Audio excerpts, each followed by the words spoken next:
in general, but you can also expect Nvidia's RTX Spark cost a pretty penny, because that was the thing that was coming out beforehand, before this big Computex keynote that Jensen gave, was that while it might be on par with some of the lower end stuff that's out there, it's not going to be anywhere near the pricing. But Nvidia announcing RTX Spark for Windows on ARM. This is what we thought the N1, N1X chips were going to be. So it'll be up to 6,144 CUDA cores. It's going to have a 20-core Grace CPU, which is custom built by MediaTek. It can have up to 128 gigabytes of memory, as well as support for NVLink and PCI Express Gen 5, and have all of the things that you've come to expect from NVIDIA GPUs, such as CUDA processing, G-Sync, ray tracing, all of that stuff. And with them also saying that, yes, it will support gaming. They do say that it can do a 1440p gameplay at 100 FPS with ray tracing and DLSS, but don't mention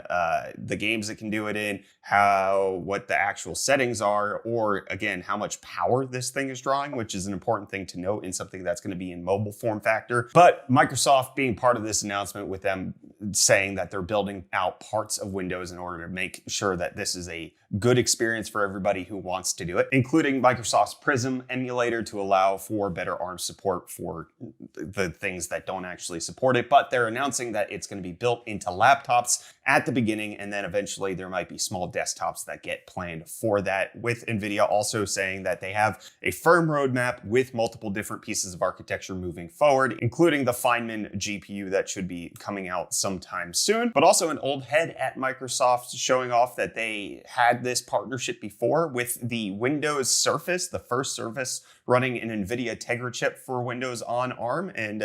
hopefully this venture is better than that, except for it looks like performance might not necessarily be up to snuff with where people are expecting it. And in NVIDIA statements, they said that the GPU side of things should perform up to an RTX 5070 laptop GPU. But then on the CPU side of things, we're seeing the benchmark scores from Geekbench show off that it's probably not going to beat an M3 Max from Apple, which is several generations old at this point, especially with Jensen saying that it's comparable to a GB10, which we already have the benchmarks for. So it does look like it's going to be a little rough on